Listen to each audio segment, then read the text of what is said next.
नमस्कार साथियों। तो चलिए आज के दैनिक जागरण में क्या खास खबरें हैं उन्हें हम लोग एक एक करके देख लेते हैं। और याद रखिए दैनिक जागरण का राष्ट्रीय संस्करण है, तो इसमें आप लोगों को महत्वपूर्ण खबरें ही देखने को मिलेंगी। आप सभी जानते हैं कि एशियाई खेल हो रहे हैं कहाँ, हांगझू में, चाइना में हो रहे हैं। इसमें 6 भारतीय निशानेबाज 2 स्वर्ण सहित जीते हैं 7 पदक। और आप देखते हैं कि युवा सामरा ने बिखेरी चमक। इसके बाद युवा निशानेबाज सिफत और सामरा ने महिलाओं की 50 मीटर राइफल 3 पोजीशन व्यक्तिगत स्पर्धा में विश्व और एशियन गेम्स की का रिकॉर्ड बनाते हुए स्वर्ण पदक जीता है।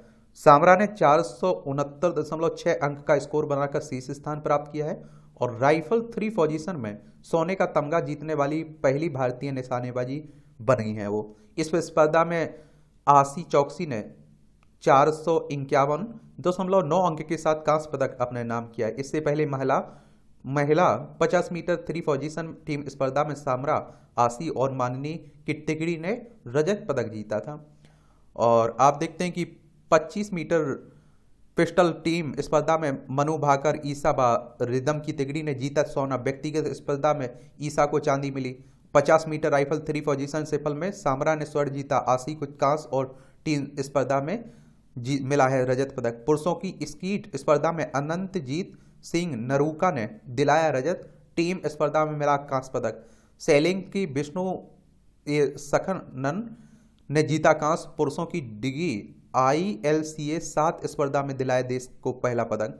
और भारतीय महिला हॉकी टीम ने सिंगापुर को 13-0 से हराकर शुरू किया अभियान। देखिए खत्म हो जाने दीजिए एशियाई गेम, फिर हम लोग इसका एक ओवरव्यू ले लेंगे। आप लोगों को परेशान नहीं होना है। और इसे एशियाड के नाम से भी जानते हैं आप लोग। एक महाद्वीपीय बहु देश आयोजन करता खेल आयोजन है जो हर 4 साल में आप देखता होता है। पहली बार कहाँ हुआ था? 1951 में दिल्ली से शुरू हुआ था। ठीक है, ये आप लोग याद रखिएगा। अभी चाइना में हो रहा है। 2026 में कहाँ होगा? जापान में होगा। कहाँ होगा? जापान में होगा। ये आप लोग जरूर याद रखिएगा इसमें, क्योंकि कई बार क्वेश्चंस पूछ लेता है। आप देखते हैं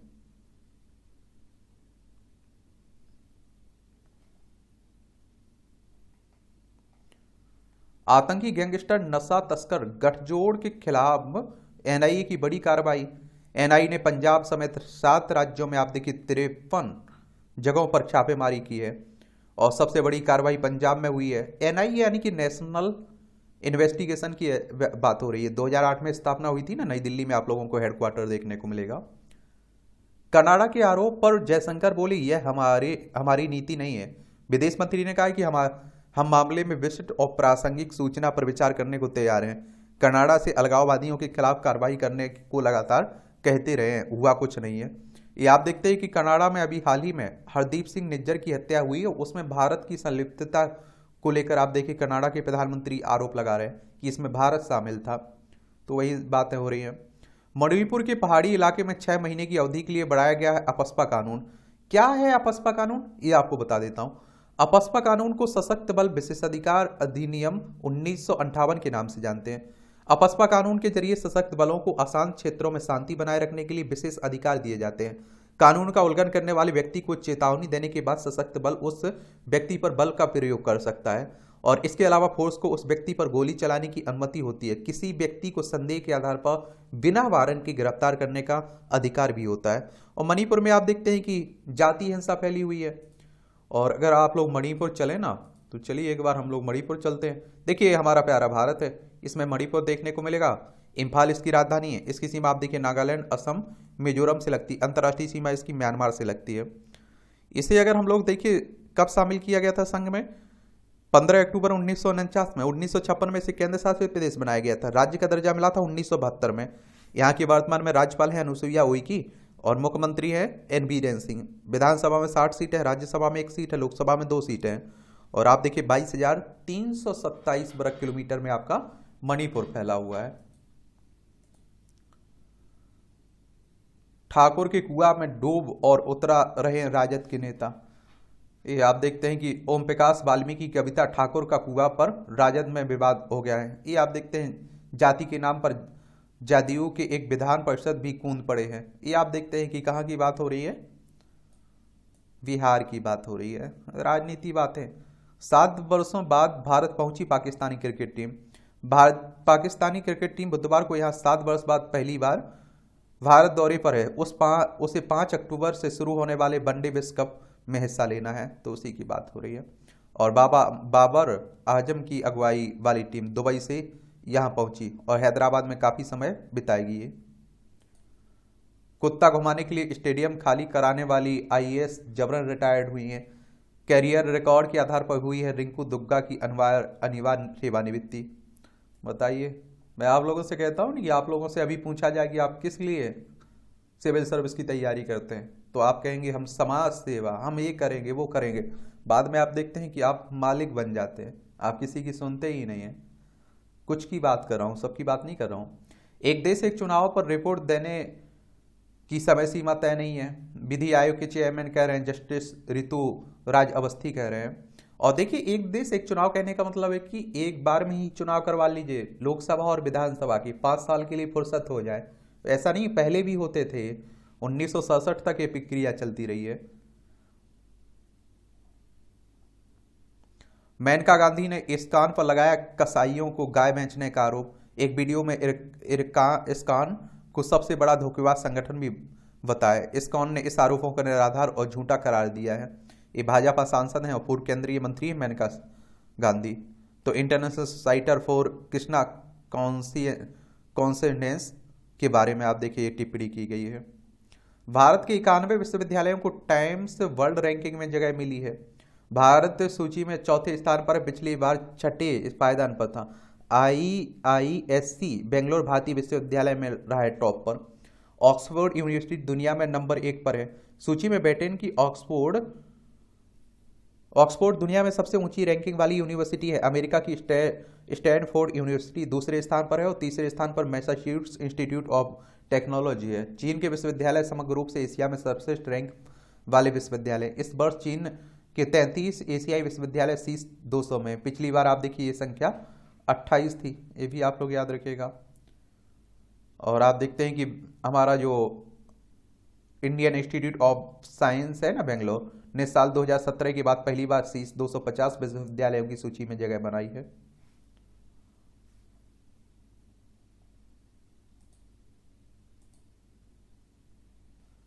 ये आपकी राष्ट्रीय राजधानी दिल्ली से जुड़ी खबरें हैं। देखिए, ये दिल्ली है, नई दिल्ली इसकी राजधानी है। विधानसभा में 70 सीटें हैं, राज्यसभा में 3 सीटें हैं, लोकसभा में 7 सीटें आपको देखने को मिलेंगे। अरविंद केजरीवाल यहाँ के मुख्यमंत्री हैं। अधिकारियों के ट्रांसफर पोस्टिंग मामले में जल्द सुनवाई हो, दिल्ली सरकार कह रही है, आप देखते हैं। और आपने देखा होगा पहले ये दिल्ली सरकार को अधिकार दे दिया गया था, बाद में आप देखते हैं कि केंद्र सरकार ने एक कानून लाकर इसे अपने अंडर में ले लिया है।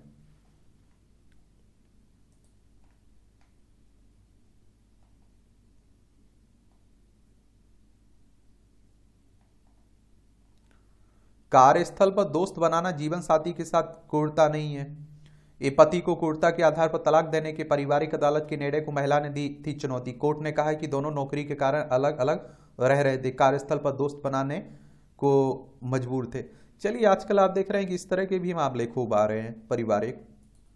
मेरे पास घर नहीं पर लाखों बेटियों को बनाया मकान मालकिन। एक गुजरात के दौरे पर आप देखिए मोदी साहब बोले गरीबों के लिए बनाए 4 करोड़ आवास। जो प्रधानमंत्री आवास योजना है ना, उसी की बात हो रही है। इसके बारे में आपको बता देता हूँ, PM आवास योजना की कब आई थी। ये क्वेश्चन आप लोगों से पूछ लेगा, कई बार पूछ भी लेता है, कई एग्जाम में पूछ लेता है। तो ये आप देखिए 2015 में लॉन्च हुई थी, ये आप लोग याद रखिएगा। भारत शीघ्र ही वैश्विक आर्थिक महाशक्ति के रूप में उभरेगा, प्रधानमंत्री साहब कह रहे हैं। बीमार पेंशन धारकों के घर जाकर जीवन प्रमाण पत्र लें बैंक कर्मचारी, केंद्र कह रही है। हिंद प्रशांत की सेनाएं चुनौती से निपटने के लिए संयुक्त कार्य योजना पर सहमत हैं। राष्ट्रपति ने लोकसभा और राज्यसभा का किया सत्तावसान। तो ये भी याद रखिएगा। महिला आरक्षण विधेयक पारित होने के बाद विशेष सत्र को अनिश्चितकाल के लिए स्थगित कर दिया गया था ना, तो उसी की बात हो रही।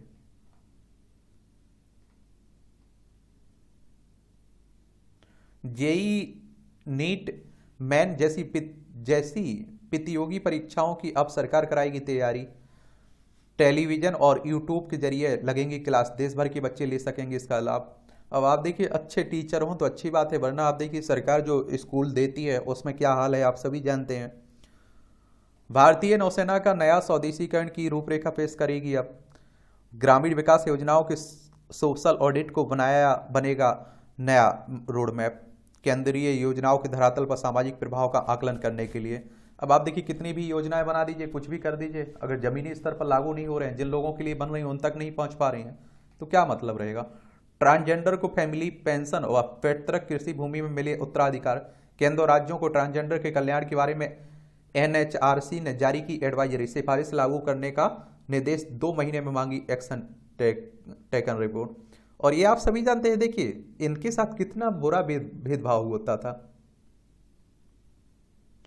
ये आप सभी लोग जानते भी होंगे। अब तो आप देखते हैं काफी हद तक इन्हें अधिकार मिल रहे हैं। National human right commission of India की बात हो रही, भारत का जो राष्ट्रीय मानव अधिकार आयोग है ना, उसी की बात हो रही। वही कह रहा है 12 अक्टूबर 1993 में इसकी स्थापना हुई थी, ये जरूर याद रखिएगा। इसके अध्यक्ष कौन है वर्तमान में, ये आप लोग बताइए। पहले अध्यक्ष रंगनाथ मिश्रा थे, नई दिल्ली में इसका हेडक्वार्टर आपको देखने को मिल जाएगा। ये आप देखिए राजनीति की बातें हो रही हैं, आरोप प्रत्यारोप का दौर चलता रहता है। आप देखते हैं कि जहां भी विधानसभा लोकसभा के चुनाव हो उस राज्य के बारे में याद रखा करिएगा, और आप लोग क्या रखा करिएगा, ये भी याद रखा करिएगा कि चुनाव आयोग करवाता है, इलेक्शन कमीशन ऑफ इंडिया है ना, भारतीय निर्वाचन आयोग, वही चुनाव की देखभाल करता है और संवैधानिक संस्था है। संविधान के अनुच्छेद 324 के तहत इसकी स्थापना की बात की गई है। 25 जनवरी 1950 में स्थापना हुई थी। नई दिल्ली में हेडक्वार्टर देखने को मिलेगा। सुकुमार सेन इसके मुख्य चुनाव आयुक्त थे पहले।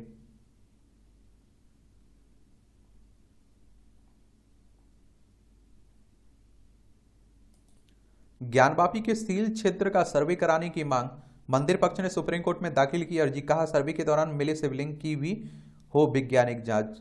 ये अंजुमन इंतजामिया मसाजिद कमेटी की अर्जी हाईकोर्ट में खारिज हुई है। निर्णय आने से पहले केस स्थानांतरित करने का उठाया था मामला। प्रकरण में लंबित याचिकाओं की सुनवाई अब 4 अक्टूबर को होगी। ये आप सभी जानते हैं बनारस की बात हो रही है, और आपको मालूम होगा कि यहाँ हिंदू मुस्लिमों का विवाद चल रहा है। कहा जाता है कि शिव भगवान के मंदिर तोड़कर ये मस्जिद बनाई गई है। कलकत्ता हाईकोर्ट ने 8,419 पदों पर भर्ती का नया पैनल किया रद्द। बंगाल पुलिस भर्ती भ्रष्टाचार, ये फरवरी 2022 में आप देखिए पुलिस कांस्टेबल पद के लिए हुई भर्ती में अनियमितताओं का आरोप था। और आप देखते हैं कि हर राज्य में भ्रष्टाचार की बात होती रहती है, जैसे तैसे पेपर होता है, आप देखते हैं। ये आप देखेंगे पश्चिम बंगाल है, कोलकाता इसकी राजधानी है, और आप देखिए इसकी सीमा उड़ीसा हो गई, झारखंड, बिहार, सिक्किम और असम से लगती है। अंतर्राष्ट्रीय सीमा नेपाल, भूटान, बांग्लादेश, 3 देशों से लगता है। ममता बनर्जी यहाँ की चीफ मिनिस्टर हैं। सीवी आनंद बोस यहाँ के राज्यपाल हैं। विधानसभा में आप देखेंगे कि 294 सीटें हैं, राज्यसभा में 16 सीटें हैं, लोकसभा में 42 सीटें हैं, और 88,752 वर्ग किलोमीटर में आपका पश्चिम बंगाल फैला हुआ है। अंगदान करना भी एक प्रकार की देशभक्ति है। मोहन भागवत कह रहे हैं, आरएसएस के संचालक हैं, और आप देखते हैं कि हमारे देश में ये कम पे था आप लोगों को देखने को मिलती है। वरना आप देखते हैं कि मान लीजिए किसी की भी व्यक्ति की डेथ आप देखिए सड़क दुर्घटना में हो जाती है या किसी भी कारण से हो जाती है, अब उसके शरीर का अंग उसके काम का तो बचा नहीं है, तो उसे देकर दूसरे को अगर दान कर दिया जाए तो बहुत सारी जिंदगियां बचाई जा सकती हैं। जम्मू कश्मीर में आयुष्मान योजना में 700 करोड़ के घोटाले की शिकायत, और विशेष न्यायालय ने एंटी करप्शन ब्यूरो को 30 सितंबर तक रिपोर्ट सौंपने को कहा है। आयुष्मान योजना आप देखते हैं कि जो आप लोग देखते हैं ना, गरीबों को स्वास्थ्य उपलब्ध कराने के लिए जो दिया जाता है, उसी की बात हो रही है। प्रधानमंत्री जन आरोग्य योजना की बात कर रहा हूं मैं, इसके बारे में याद रखिएगा। ये आप देखिए कब आई थी, ये 2018 में हुई थी, स्वास्थ्य और परिवार कल्याण मंत्रालय के अंडर में।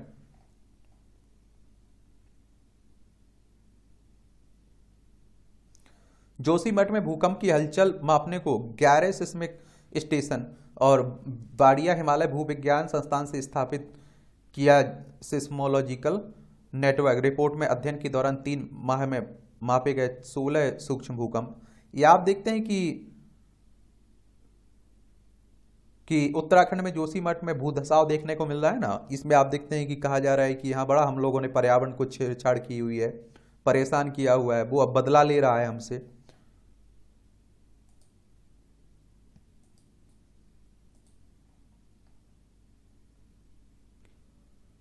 भारतीय अंतरिक्ष क्षेत्र में एलन मस्क जैसे उद्यमियों की जरूरत है, सोमनाथ कह रहे हैं, हमारे इसरो प्रमुख हैं और एस सोमनाथ साहब।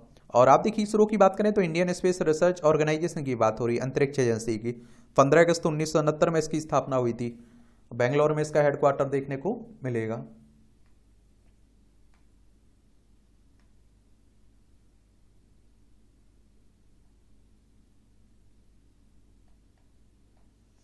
पित्त पक्ष में शुभ कार्य व खरीदारी करने का विशेष सहयोग है। धर्माचार्यों के अनुसार पित्त पक्ष में खरीदारी अथवा शुभ कार्य करने में कोई विघ्न नहीं है। इस कालखंड में वंशजों को आशीष देने के लिए दिव्य लोक से पृथ्वी पर आते हैं पितृ। चलिए आप लोग भरोसा करते हैं तो पढ़ लिया करिएगा। फेक न्यूज मामले में आरोपित यूजर के लिए नहीं कोई राहत, हाईकोर्ट का फैक्ट चेकिंग यूनिट द्वारा पोस्ट को हटाने के बाद भी नहीं मिलेगी राहत। देखिए बॉम्बे हाई कोर्ट ने कहा है। तो मैं कहता हूँ ना कि बड़े अगर कोई पोस्ट करते हैं आप लोग फेसबुक पर, ट्विटर पर, कहीं भी, तो बड़ा सोच समझ के किया करिएगा और शेयर भी बड़ा सोच समझ के किया करिएगा, कहीं भारी ना पड़ जाए। इंदौर स्वच्छ ही नहीं देश की सबसे स्मार्ट सिटी भी है। राष्ट्रपति द्रौपदी मुर्मू ने विभिन्न श्रेणियों में शहरों प्रदेशों को दिया, आप देखिए, पुरस्कार। स्मार्ट सिटी अवार्ड में सूरत दूसरे और आगरा तीसरे नंबर पर। स्मार्ट राज्य में मध्य प्रदेश को पहला स्थान मिला है। ये भी आप देखिए, याद रखिएगा। इनका हुआ सम्मान। निर्मित पर्यावरण, आप देखिए विजेता कोयम्बटूर रहा है श्रेणी में निर्मित पर्यावरण में, प्रथम, और इंदौर द्वितीय, और न्यू टाउन कोलकाता तृतीय, कानपुर तृतीय। संस्कृति में आप देखते हैं अहमदाबाद प्रथम पर, भोपाल द्वितीय पर। और अर्थव्यवस्था में आप देखिए जबलपुर प्रथम पर, इंदौर द्वितीय पर, लखनऊ तृतीय पर। शासन में आप देखते हैं कि चंडीगढ़ प्रथम पर, आप देखेंगे जबलपुर तृतीय पर है। आईसीसी व्यापार मॉडल में अहमदाबाद प्रथम, सूरत द्वितीय, आगरा तृतीय, ग्वालियर तृतीय। गतिशीलता में चंडीगढ़ प्रथम, न्यू टाउन कोलकाता द्वितीय, सागर तृतीय। स्वच्छता में इंदौर प्रथम, काकीनाडा द्वितीय, अहमदाबाद तृतीय, चंडीगढ़ तृतीय। और आप देखिए सामाजिक पहलू में बड़ौदा प्रथम, आगरा द्वितीय, रायपुर तृतीय। और शहरी पर्यावरण में इंदौर प्रथम, शिवमोगा द्वितीय, जम्मू तृतीय। और जल में इंदौर प्रथम, आगरा द्वितीय, राजकोट तृतीय। अभिनव आइडिया में हुबली प्रथम, सूरत द्वितीय, रायपुर तृतीय। कोविड अभिनव पुरस्कार में सूरत प्रथम, इंदौर द्वितीय, आगरा तृतीय। पश्चिमी जोन सिटी अवार्ड में अहमदाबाद सोलापुर। दक्षिणी जोन स्मार्ट सिटी अवार्ड में आप देखिए बेलागावी, कोयम्बटूर। पश्चिम जोन स्मार्ट सिटी अवार्ड में भुवनेश्वर, कोहिमा, रांची। उत्तर जोन स्मार्ट सिटी अवार्ड में आप देखिए नामची, उदयपुर, वाराणसी, कोहिमा। चलिए ये भी आप लोग याद रखा करिएगा, पुरस्कार कई बार पूछ लेते हैं। गूगल पर अब भारत में भी भूकंप चेतावनी सेवा शुरू करेगा। एंड्रॉयड फोन में यूजर्स सेंसर का उपयोग कर जारी की जाएगी चेतावनी। अगले हफ्ते भारत में सभी एंड्रॉयड 5+ यूजर्स को लगेगी ये सुविधा।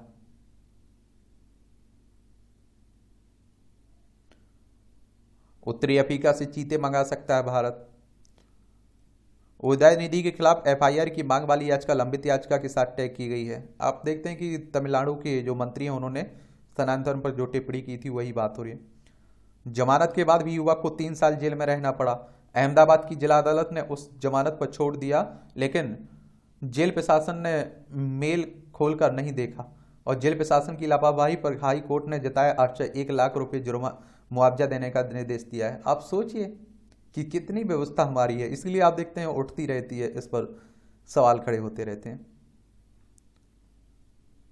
कावेरी नदी का जल छोड़ने पर कर्नाटक सरकार के खिलाफ भाजपा का प्रदर्शन। तमिलनाडु आप देखते हैं कावेरी नदी का जो विवाद चलता रहता है ना, उसी की बात हो रही है। चारा घोटाले में लालू की सजा बढ़ाने पर दिसंबर में होगी सुनवाई, आप देखेंगे। उन्हें आप देखते हैं कि 23 दिसंबर 2017 को दोषी करार दिया गया था। स्वदेशी तकनीक से चीनी मिलें बचाएंगी ईंधन, प्रदूषण भी होगा कम। राष्ट्रीय शर्करा संस्थान में विकसित तकनीकी विदेश के मुकाबले बेहद सस्ती भी है। खोई का व्यावसायिक उपयोग भी बड़ा बड़ा है इससे। मिर्गी मानसिक विकार नहीं है, ना तलाक का आधार है, ये बॉम्बे हाई कोर्ट कह रहा है। ये आप देखते हैं कि व्यक्ति ने हिंदू विवाह अधिनियम की धारा 13(1)(3) के तहत तलाक का आग्रह किया था। महिला ने दलील दी थी कि उसे दौरे पड़ते हैं, पर इसका उसके मानसिक स्वास्थ्य पर कोई प्रभाव नहीं। व्यक्ति की याचिका खारिज करते हुए पीठ ने कहा है कि वह यह साबित करने में विफल रहा है कि उससे अलग रह रही उसकी पत्नी मिर्गी से पीड़ित है। अब आप देखिए किस तरह के रिश्ते होते जा रहे हैं। अगर आप देखिए साथी कमजोर पड़ रहा है तो उसे छोड़ दीजिए। गजब आप देखेंगे। ये आप देखिए संपादकीय पाठ है, इसे आप लोग पढ़िएगा। ये प्रीलिम्स में, मुख्य परीक्षा में, इंटरव्यू में, हर जगह आपको मदद पहुंचाते हैं। एक सामान्य जानकारी मिलती है आप लोगों को। लोकतंत्र को कमजोर करते निराधार आरोप। तो आप देखिए कि प्रतिष्ठा अत्यंत महत्वपूर्ण पहलू है और सुब्रमण्यम स्वामी बनाम भारत संघ मामले में उच्चतम न्यायालय ने भी इसकी महत्ता रेखांकित की है। शीर्ष अदालत ने इस बिंदु पर जोर दिया था कि प्रतिष्ठा केवल किसी व्यक्ति की पहचान से ही नहीं जुड़ी है, बल्कि उसके अस्तित्व का भी अभिन्न अंग होती है। किसी व्यक्ति के चरित्र पर यह संवेदनशील पहलू अक्षुण्ण रहना चाहिए, क्योंकि अनर्गल आरोप किसी व्यक्ति की गरिमा को गंभीर रूप से क्षति पहुंचा सकते हैं। भारत में यदाकदा यही सिलसिला देखने को मिलता रहा है। बीते दिनों जब पूरी दुनिया में भारत की G20 शिखर सम्मेलन की मेजबानी चर्चा में थी, उसी दौरान आप देखिए दौर में निराधार आरोपों की निहितार्थ और भी अधिक गंभीर हो गए।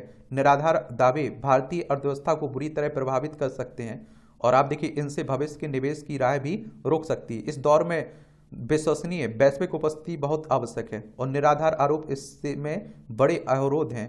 पिछले लोकसभा चुनाव में विपक्ष द्वारा राफेल लड़ाकू विमान को लेकर लगाए गए आरोप इसकी बड़ी मिसाल हैं और जिन्हें सुप्रीम कोर्ट ने खारिज कर दिया था। और देश के प्रमुख कारोबारी समूह अदानी ग्रुप के विरुद्ध भी ऐसे आरोप अक्सर लगाए जाते रहते हैं। राजेश खुफिया निर्देशालय यानी कि DRI से जुड़े एक मामले का ही उदाहरण लें। DRI की 2014 की एक जांच से जुड़े जो आरोप अदानी समूह पर लगाए गए, उन्हें DRI की ही निर्णायक प्राधिकारी संस्था खारिज कर चुकी है। सीमा शुल्क, उत्पाद शुल्क एवं सेवा कर अपीलीय न्यायाधिकरण यानी कि CESTAT ने भी उसी फैसले को कायम रखा है। इस फैसले पर सुप्रीम कोर्ट की भी मुहर लगी है। ऐसे मामले में जिनमें फैसला स्पष्ट रूप से निर्धारित हो चुका है, उन पर सवाल उठाना विधि के शासन की बुनियाद को चुनौती देने जैसा है। शीर्ष न्यायालय द्वारा आप देखिए दिए गए अंतिम निर्णय की अवहेलना लोकतांत्रिक मूल्यों के लिए अच्छी नहीं है। समूची न्यायिक प्रक्रिया में गहन पड़ताल के बाद स्पष्ट फैसले के बावजूद अब नए सिरे से आरोप लगाए जाते हैं, तो इससे आप देखिए न्यायिक तंत्र की पवित्रता का अवमूल्यन होता है। यह हमारी न्यायिक प्रणाली में सत्य की श्रम साध्य अन्वेषण प्रक्रिया के लिए प्रत्यक्ष चुनौती है। राजनीति के उलझाऊ परिदृश्य में आरोप शक्तिशाली हथियार बन जाते हैं। आरोप जनमत को प्रभावित कर सकते हैं, प्रतिष्ठा तार-तार कर सकते हैं और चुनाव परिणामों को भी निर्धारित कर सकते हैं। कुछ आरोपों की प्रकृति ऐसी होती है कि जो पारदर्शिता सुनिश्चित कर लोकतंत्र को सशक्त बनाते हैं, तो निराधार आरोप जनता को बरगलाने के साथ ही प्रगति में बाधक बनते हैं। आरोपों की जुबानी जंग के असल भुक्तभोगी केवल वही लोग नहीं होते हैं जिन पर आप देखते हैं आरोप लगाए जाते हैं, बल्कि इससे जनता का नेताओं में विश्वास भी डगमगाता है। जब नेता राजनीतिक लाभ के लिए निराधार आरोप लगाते हैं तो इससे हमें उनके इरादों को लेकर भी संदेह बढ़ता है। निराधार आरोप लगाने के इसी सिलसिले को संगठित अपराध भ्रष्टाचार रिपोर्टिंग परियोजना यानी कि OCCRP जैसे संगठन ने भी कायम रखा है। उसने भारत के दिग्गज समूहों के विरुद्ध आरोप लगाए और हमारी आर्थिकी में अहम योगदान देने वाले एक समूह कानूनों और आप देखिए कि एवं नियामकीय संस्थाओं के प्रति उत्तरदायी हैं और जिन आरोपों का पूर्व में गहन जांच पड़ताल के बाद निराकरण हो गया है, उन्हें राजनीतिक लाभ के लिए फिर से तूल नहीं देना चाहिए। उल्लेखनीय है कि OCCRP के दावों में भी वही बात है जो अमेरिकी शॉर्ट सेलर हिंडनबर्ग की रिपोर्ट में थी। जब प्रतिभूति एवं विनिमय बोर्ड यानी कि सेबी जैसी नियामकीय संस्थाएं और प्रवर्तन निदेशालय, सरीकी जांच एजेंसी, शेयर बाजार की गिरावट में कुछ विदेशी कंपनियों की भूमिका की जांच करेंगी, तब किसी भी संदिग्ध रिपोर्ट के पीछे की मंशा का अवश्य जांच होनी चाहिए, विशेषकर तब जब ऐसे कुछ संगठनों को मिलने वाली वित्तीय सहायता को लेकर सवाल उठते रहे हैं। ऐसा प्रतीत होता है कि ताजा आरोप नए सिरे से दुष्प्रचार करने के उद्देश्य से लगाए गए हैं, क्योंकि पहले लगाए आरोपों से कोई ठोस परिणाम नहीं निकला है। सत्य और साक्ष्य के अभाव में आरोप दोधारी तलवार बन जाते हैं। एक और आप देखिए जहां साक्ष्य से लैस आरोप जवाबदेही तय कर सकते हैं, पारदर्शिता सुनिश्चित करते हैं और गतिशील एवं जीवंत लोकतंत्र की बुनियाद को मजबूत करते हैं, तो दूसरी ओर आप देखिए निराधार आरोप एक ऐसे हथियार में बदल जाते हैं जिनमें आप देखते हैं कि भ्रामक सूचनाओं का सैलाब आ जाता है और उससे निवेशकों की धारणा प्रभावित होती है और प्रगति में तब तक अवरोध बना रहता है जब तक कि आप देखिए अनिश्चितता के बादल छट नहीं जाते। ऐसे में उन रफ्तों को महत्व देने में सावधानी बरतनी चाहिए जो निवेशकों बाजार की धारणा और समग्र आर्थिकी पर प्रतिकूल प्रभाव डालने वाली हो। लोकतांत्रिक दायरे में हम रचनात्मक बहस को प्रोत्साहित करना चाहिए। हमारे नेताओं को निजी हमलों और निराधार आरोप लगाने की बजाय गवर्नेंस, आर्थिक नीतियों और अब देखिए सामाजिक कल्याण जैसे उन वास्तविक मुद्दों पर विमर्श करना चाहिए जिनका नागरिकों से कहीं गहरा सरोकार है। कहने का आशय यह है कि बात कुछ समूह विशेषों पर हमले या उनके बचाव से परे होनी चाहिए। राजनीति में ईमानदारी और निष्पक्षता पर जोर दिया जाए। बेहतर हो कि आरोप साक्ष्यों पर आधारित हों, उनका निराकरण गहन जांच पड़ताल के बाद कानूनी रूप से होना चाहिए। राजनीतिक लाभ के लिए आरोपों का इस्तेमाल न केवल लोगों की कुछ क्षति पहुंचाएगा बल्कि इससे हमारी लोकतांत्रिक जड़ें भी कमजोर होंगी। हमारी अदालतें सत्य को परखने की एक सुनिश्चित श्रम साध्य प्रक्रिया के बाद ही किसी निर्णय पर पहुंचती हैं। इस प्रक्रिया के बाद जब कुछ तय हो जाए तो उस पर निरंतर सवाल उठाना कानून को ही कटघरे में खड़ा करता है। हमारे लोकतंत्र की मजबूती निराधार दावों से किसी को बदनाम करने में नहीं बल्कि ईमानदारी निष्पक्षता की खोज में है। लेखक हैं उच्च न्यायालय में वरिष्ठ अधिवक्ता है, इनका नाम है गोपाल जैन। इनके द्वारा यह आर्टिकल लिखा गया है। विपक्षी गठबंधन में दिखने लगी दरारें। मैं आप लोगों से पहले भी बोला है कि जो आप देखते हैं इंडिया गठबंधन बन रहा है विपक्षियों का, इसमें बहुत मुश्किल है सबको एक हो पाना। अगर हो जाते हैं, क्योंकि अपनी अपनी महत्वाकांक्षा है और कई राज्यों में टकराव भी है, तो बीजेपी को भारी नुकसान मिलेगा, ये आप लोग याद रखिएगा। बाकी राजनीति की बातें हो रही, पढ़ना हो तो पढ़ लीजिएगा, कई बार बात कर चुके हैं। सच्चा निवेश। हम इस जगत में सांसों की सीमित संख्या के साथ पैदा होते हैं। हम अपनी सांसों की संख्या को एक पूंजी की तरह समझ सकते हैं जो हमें पिता परमेश्वर द्वारा दी जाती है। इसलिए तो कहता हूं कि उधार देना है तो किसी को पैसा दे दीजिए, अपना टाइम मत दीजिए, क्योंकि ये टाइम बड़ा कीमती है। फंसे हुए कर्ज। रिजर्व बैंक जानबूझकर कर्ज न चुकाने वालों को लेकर नियमों में व्यापक बदलाव करने की जो तैयारी कर रहा है वह समय की मांग है। जानबूझकर कर्ज न चुकाने लौटाने वालों के खिलाफ यथाशीघ्र कार्रवाई इसलिए होनी चाहिए क्योंकि रिजर्व बैंक के तमाम प्रयासों के बाद भी ऐसे लोगों की संख्या में कमी नहीं आ रही है जो कर्ज लेकर उसे चुकाना जरूरी नहीं समझते। इसमें केवल बड़े उद्यमी ही नहीं, यह काम उद्यमियों के अलावा अन्य लोग भी करते हैं। संभवतः यही कारण है कि रिजर्व बैंक ने यह सोचा कि जानबूझकर कर्ज न लौटाने वालों में उन्हें भी शामिल किया जाए जिन्होंने 25 लाख रुपए से अधिक का ऋण ले रखा है, उसे चुकाने से इनकार कर रहे हैं। विलफुल डिफॉल्टर यानी कि जानबूझकर कर्ज न लौटाने वाले बैंकिंग व्यवस्था के लिए एक बड़ा बोझ है और इनमें से अनेक ऐसे होते हैं जो कर्ज लौटाने की क्षमता रखने के बाद भी बिल्कुल विलफुल डिफॉल्टर बनने को तैयार रहते हैं। ऐसा इसलिए क्योंकि ऐसे कर्जदार यह जानते हैं कि उनके खिलाफ कोई प्रभावी कार्रवाई होने में लंबा समय लग जाता है। कई बार तो ऐसे लोग थोड़ा बहुत कर्ज चुकाकर अपना नाम कर्ज न लौटाने वालों की सूची से बाहर करवा लेते हैं और फिर से कर्ज लौटाने में आनाकानी करते हैं। यह भी किसी से छिपा नहीं कि इनमें से कुछ विदेश भाग जाते हैं। वहां से आप देखिए उन्हें सऊदी से लाना कितना कठिन काम है। यह विजय माल्या, नीरव मोदी और मेहुल चोकसी आदि से समझा जा सकता है। यह उचित है कि रिजर्व बैंक कर्ज लेकर उसे ना चुकाने वालों के साथ ही उनकी गारंटी लेने वालों के खिलाफ भी कार्रवाई करने पर विचार कर रहा है। रिजर्व बैंक को अपने उस नियम पर भी विचार करना चाहिए जिसके चलते विलफुल डिफॉल्टरों का नाम सार्वजनिक नहीं हो पाता है। यह नियम एक तरह से बेईमानी करने वालों के हित में ही है। हालांकि फंसे हुए कर्जों के चलते बैंकों की एनपीए यानी कि गैर निष्पादित परिसंपत्ति में अच्छी खासी कमी आई है और घाटे में डूबे अधिकांश बैंक मुनाफे में आ गए हैं। लेकिन ऐसे मामले में थमने का नाम नहीं ले रहे हैं जिनमें लोग कर्ज लेकर उसे चुकाते नहीं। इसी कारण कुछ समय पहले वित्त मंत्री ने बैंकों के प्रमुखों को यह निर्देश दिया था कि वे फंसे हुए कर्जों को लेकर सतर्क रहें। आवश्यकता केवल इसकी नहीं है कि जानबूझकर कर्ज न लौटाने वालों की परिभाषा नई सिरे से तय की जाए, बल्कि ऐसे उपाय करने की भी है जिससे गलत इरादे रखने वाला कोई भी व्यक्ति कर्ज ना ले सके और इसकी अनदेखी नहीं की जा सकती है। कई मामले ऐसे हैं जिनमें यह देखने को मिला है कि आपात लोग यानी घपलेबाज बैंक अधिकारियों की मिलीभगत से भारी भरकम कर्ज लेने में सफल रहे हैं और उनके नाम भी सार्वजनिक होने से बरसों लग गए।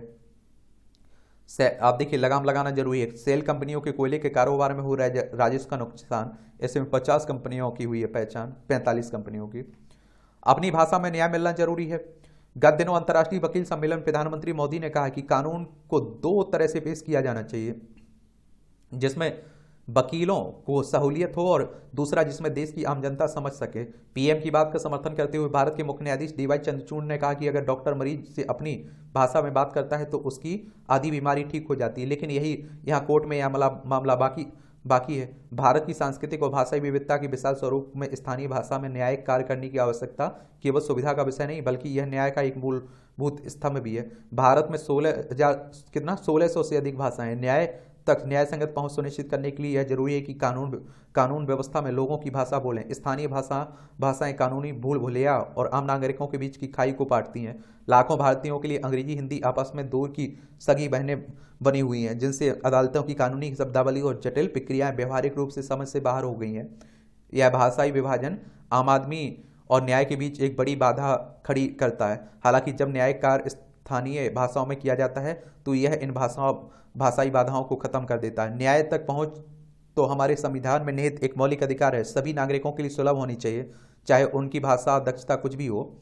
स्थानीय भाषाएं इस अंतर को पाटती हैं जिससे आमजन को अपने मामले की जटिलताओं को समझने, अपनी शिकायतों और आप देखिए को सुनने और अदालत के आदेशों को समझने में मदद मिलती है। यह सुनिश्चित करती है कि कानून शिक्षित अभिजात वर्ग के लिए आरक्षित विशेष अधिकार नहीं है बल्कि प्रत्येक नागरिक के लिए एक सुरक्षा कवच है। कानूनी मामले अक्सर रीति रिवाजों और परंपराओं से जुड़े होते हैं। स्थानीय भाषाओं का उपयोग इन सांस्कृतिक पेचीदगियों की अधिक सूक्ष्म समझे की अनुमति देता है। न्यायिक कार्यों में स्थानीय भाषाओं का उपयोग कोई मामूली बात नहीं है बल्कि एक न्यायपूर्ण और न्यायसंगत समाज की आधारशिला है। यह एक घोषणा है कि कानूनी व्यवस्था में लोगों की, चाहे वे कोई भी भाषा बोलते हो, यह लोकतंत्र विविधता और समावेशिता के प्रति हमारी प्रतिबद्धता की पुष्टि है।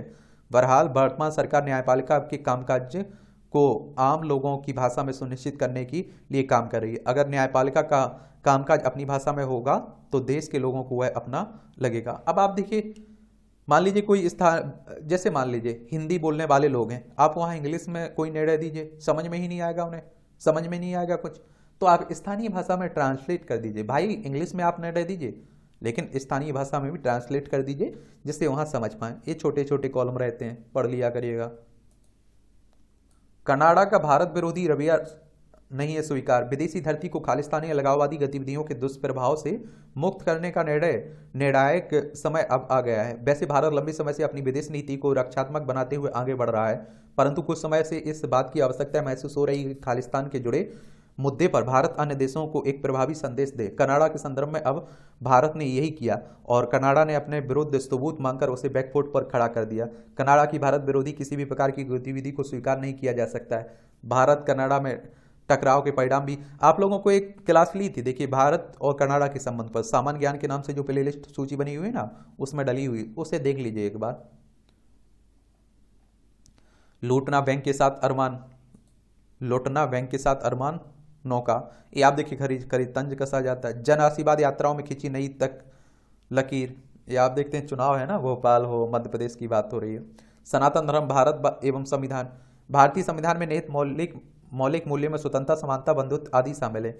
इन मूल्यों का हिंदी संस्कृति से गहरा संबंध है जो विश्व की सबसे पुरानी सभ्यताओं में से एक है। एक अनेकता में एकता की बात भी होती रहती है, ये आप देखिएगा। देश का नाम भारत ही सनातन धर्म से लिया गया। भारतीय संविधान का आरंभ अनुच्छेद 1(1) में की गई घोषणा के साथ किया गया। इंडिया जो भारत है राज्यों का एक संघ होगा। और आप देखते हैं कि भारत नाम का उपयोग यहाँ के इतिहास में ब्रिटिश और मुस्लिम काल के बहुत पहले से चला आ रहा था। इसे प्राचीन हिंदू परंपराओं की किंवदंतियों से लिया गया है। चलिए वही बातें हो रही हैं सब। विलफुल डिफॉल्टर पर आरबीआई ने बढ़ाई सख्ती। परिसंपत्ति को जब्त करने के साथ ही वित्तीय संस्थानों को कर्जदाता की जानकारी करनी होगी सार्वजनिक। और आप देखते हैं एनपीए का स्तर 3.1% पर आया। आरबीआई ने रिजर्व बैंक ऑफ इंडिया की बात हो रही, बैंकों का बैंक भी आप लोग कहते हैं, 1 अप्रैल 1935 में स्थापना हुई थी। मुंबई में हेडक्वार्टर देखने को मिलेगा। जैम पोर्टल पर एसएमई को 10 मिनट में 10 लाख का लोन, आप देखिए 3 अक्टूबर से लॉन्च होगी स्कीम। क्रेडिट इन्वॉल्वमेंट, ये आप देखिए कई स्कीमें आ जाती हैं, लेकिन आप लोग लोन लेने जाते हैं तो आपको परेशान किया जाता है। पेशेवरों के लिए जेप्टो सबसे पसंदीदा स्टार्टअप है। ई कॉमर्स प्लेटफॉर्म की बात हो रही है। एक दिन में गिफ्ट निफ्टी इंडेक्स में रिकॉर्ड कारोबार। समुद्री मार्ग से माल ढुलाई पर 1 जीएसटी से छूट। 3500 कर्मचारियों की छटनी कर सकती है बायजूस। शिक्षा प्रौद्योगिकी से जुड़ी हुई ना। सतत विकास की जिम्मेदारी निजी क्षेत्र पर है। नीति आयोग कह रहा योजना आयोग को प्रतिस्थापित करके आया था नीति आयोग। आज जियो लेकर आया all stars sale fashion e commerce platform. 400 रुपये प्रति बोरी तक जा सकता है सीमेंट के दाम। कंपनियों में बड़ी महिला कर्मचारियों की हिस्सेदारी। देश में आप देख 26% पहुंच गई है महिला कर्मचारियों की संख्या भारतीय कंपनियों में। 21% महिला कर्मी 2021 में भारतीय कंपनी में काम कर रही थी। 32% महिला कर्मचारियों लीडरशिप की भूमिका में है कुल महिला कर्मचारियों में से। 89% महिला कर्मचारी अपनी भूमिका में उम्मीद से बेहतर प्रदर्शन के लिए कर रही प्रयास। 17% से ज्यादा महिला कर्मचारियों की नियुक्ति कर रहे हैं बेहतर संस्थान। महिलाओं की अधिक भागीदारी न्यायपालिका के हित में भी है, राष्ट्रपति साहब कह रहे हैं। एनसीएल ने अदानी समूह से खनन समझौता किया रद्द।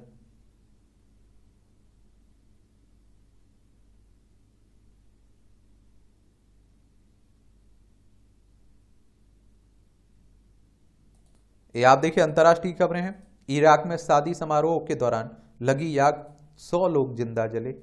ये आप देखेंगे इराक की बात हो रही है ना। ये आप देखेंगे इराक आपको देखने को मिलेगा। देखिए ये है इराक, ये हमारा प्यारा भारत है।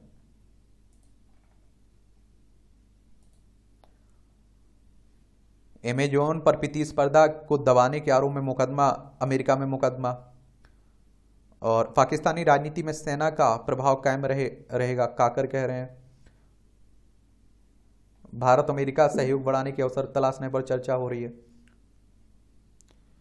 गलवान झड़प के बाद से भारत चीन रिश्ते सामान्य नहीं है, जयशंकर साहब कह रहे हैं। देखिए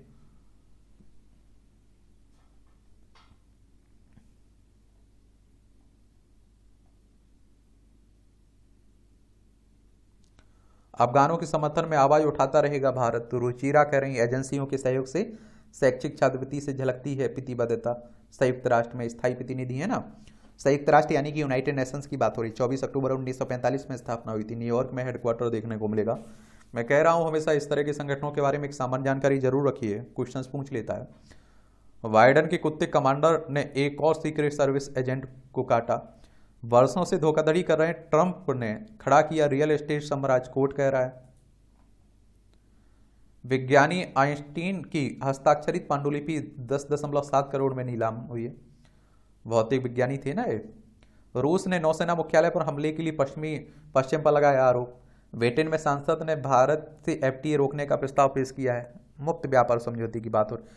नेपाल में बेहतर भविष्य के लिए जीवित कुमारी पूजा। या आप देखते हैं कि 9 वर्ष से कम आयु की बच्चियों को कुमारी की तरह पूजा जाता है। वहाँ नेवाड़ी समुदाय में साक्य बिरादरी में इस पूजा का सर्वाधिक चलन है। मान्यता है कि इससे लड़कियों का भविष्य उज्जवल होता है। पूजा से पहले कुमारियों का पूरा गार किया जाता है। जीवित कुमारी की पूजा का यह चलन 17वीं सदी में शुरू हुआ था। काठमांडू के बसंतपुर दरबार चौक में कुमारी पूजा के लिए बच्चियों की माएँ भी पहुंची। वो बेटियों को सजा धजा कर तैयार किया है इसमें। ये आप देखिए खेल का क्षेत्र है, तो खत्म हो जाने दीजिए। एक ओवरव्यू हम लोग जरूर ले लेंगे, ठीक है। परेशान नहीं होना है आपको।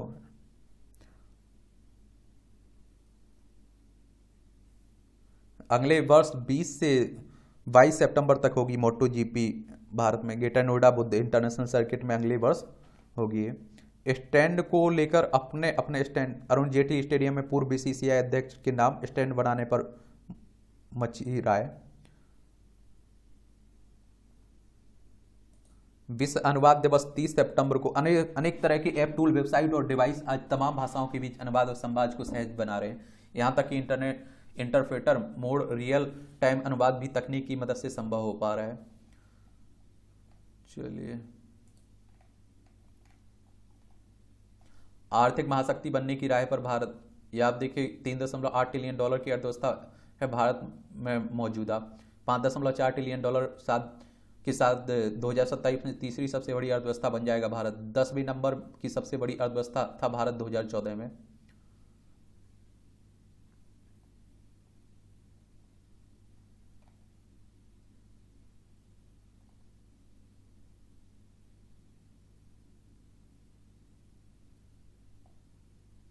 ये जम्मू कश्मीर से लेकर सिक्किम तक के 35 गांवों को सर्वश्रेष्ठ पर्यटन गांव का खिताब दिया गया है।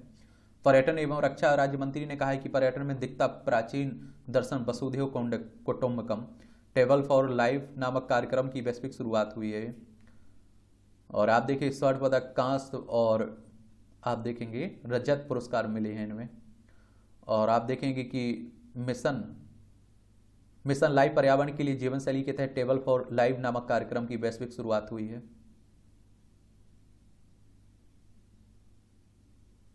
और इस श्रेणी में आप देखते हैं कि विजेताओं में जम्मू कश्मीर का दावार गांव, उत्तराखंड का सरमौली गांव, मिजोरम का रीक गांव, केरल का कंथालूर गांव, मध्य प्रदेश का मंडला गांव इसमें आप देखते हैं कि है। और रजत श्रेणी के विजेताओं में आंध्र प्रदेश का लेपाक्षी गांव, छत्तीसगढ़ का सरोदार और लद्दाख का हेमेस और उड़ीसा का रघुराजपुर गांव। जबकि कांस्य श्रेणी के विजेताओं में असम का विश्वनाथ गांव, हरियाणा का तलाव, झारखंड का मैकलुस्तिकीगंज, कर्नाटक का हम्पी, मध्य प्रदेश का खोखरा गांव शामिल है इसमें। फीस के लिए छात्रों के दस्तावेज नहीं रोक सकते शिक्षण संस्थान, ये हाईकोर्ट कह रहा है, पंजाब हरियाणा हाईकोर्ट। ये आप देखिए यहाँ भी आप लोगों को कुछ महत्वपूर्ण पॉइंट मिल जाते हैं परीक्षा के लिए और जनरल नॉलेज के लिए। लंदन में दुनिया की पहली एंटीबायोटिक पेनिसिलिन की खोज हुई थी। 1928 में आज ही दुनिया की पहली एंटीबायोटिक पेनिसिलिन की खोज हुई थी। विज्ञानी अलेक्जेंडर फ्लेमिंग ने लंदन की सेंट मैरी अस्पताल में इन्फ्लुएंजा वायरस पर शोध करने के दौरान इसका पता लगाया था। चिकित्सा क्षेत्र में क्रांति लाने वाली इस खोज के लिए अलेक्जेंडर को नोबेल मिला था। भारत ने अपनी पहली अंतरिक्ष वेधशाला सेट का प्रयोग किया। 2015 में आज ही इसरो ने खगोलीय पिंडों के अध्ययन के लिए अपनी पहली अंतरिक्ष अनुसंधान वेधशाला एस्ट्रो सेट का सफलतापूर्वक विक्षेपण किया था और इसे PSLV C30XL रॉकेट द्वारा विक्षेपित किया गया था। पृथ्वी की निचली कक्षा में से स्थापित किया गया। ओलंपिक में व्यक्तिगत स्वर्ण पदक जीतने वाले पहले भारतीय हैं अभिनव। निशानेबाज अभिनव बिंद्रा का जन्म 1982 में आज ही के दिन देहरादून में हुआ। छोटी उम्र में ही निशानेबाजी में रुचि लेने लगे। 2000 से 2004 दोनों ओलंपिक में हिस्सा लिया। और आप देखिए 2001 में इंटरनेशनल शूटिंग स्पोर्ट की फेडरेशन विश्व कप में 10 मीटर एयर राइफल स्पर्धा में कांस्य पदक जीता। 2002 के राष्ट्रमंडल खेलों में 1 स्वर्ण और 1 रजत पदक अपने नाम किया। 2008 की बीजिंग ओलंपिक में 10 मीटर एयर राइफल स्पर्धा में सोना जीतकर ओलंपिक में व्यक्तिगत स्वर्ण पदक जीतने वाले पहले भारतीय बने। वुल फाइट का क्रेज, ये चीन के दक्षिण पश्चिम गुइजहो प्रांत के कांगजियांग काउंटी में वुल फाइट बेहद लोकप्रिय है। देखिए 1 साल बाद पृथ्वी पर लौटे 3 अंतरिक्ष यात्री। कजाकिस्तान के दूरदराज क्षेत्र में सोयूज कैप्सूल के माध्यम से उतरे अंतरिक्ष यात्री फैंक रोबियो को लेकर जाते स्पेशलिस्ट। एमी पुरस्कार की सूची में 3 भारतीय कलाकार हैं। इसमें आप देखिए जिम सरफ, सैफ अली शाह और वीर दास शामिल हैं। विजेताओं की घोषणा न्यूयॉर्क में 30 नवंबर को की जाएगी। अंतर्राष्ट्रीय एमी पुरस्कार की बात हो रही है। भारत ने 2008 की एवरी वन एज हीरो को ऑस्कर के लिए भेजा। प्रतिदिन 7000 कदम चल हाई ब्लड प्रेशर कम कर सकते हैं बुजुर्ग। चलना चाहिए आपको। टैप वर्म संक्रमण नहीं होगा जानलेवा। वैक्सीन तैयार है। IIT मंडी के शोधार्थियों के शोध से मिली रोगियों को मिली राहत। प्रोटीन अध्ययन व जैव सूचना विज्ञानी ने वैक्सीन को बताया सुरक्षित प्रभाव। और अंडे या लावा से प्राप्त उत्पादों से बने टीके कारगर नहीं है। 3 संस्थानों के शोधार्थियों ने मिलकर किया शोध। ये आप देखते हैं कि उत्तर भारत में प्रसार चिंताजनक है। 49% तक उत्तर भारत में मस्तिष्क संक्रमण का प्रसार स्वरूप चिंताजनक है। 5 बिलियन लोगों प्रभावित होते हैं संक्रमण से वैश्विक स्तर पर। संक्रमण रोकने में एल्बेंडाजोल व प्रोजिक्विंटेल कृमिनाशक दवा का बड़े पैमाने पर सेवन दवा प्रतिरोध के कारण भविष्य में बड़ी चुनौतियां भी हैं। चलिए, वेटर को मिला 1 लाख रुपए का से ज़्यादा का टिप। वाशिंगटन अमेरिका की बात हो रही। ये आप देखिए मूवियों से जुड़ी खबरें, पढ़ना हो तो पढ़ सकते हैं आप लोग। और इस तरह से आप देखेंगे कि आज के न्यूज़पेपर की कहानी खत्म होती है। आप लोग पढ़ते रहिए, एंजॉय करते रहिए। आपका कोई सवाल हो, सुझाव हो मेरे लिए तो आप लोग बता सकते हैं। मेरी तरफ से आप लोगों के लिए शुभकामनाएं हैं। आप लोग मेहनत करते ही रहिए और पढ़ते रहिए मेहनत से।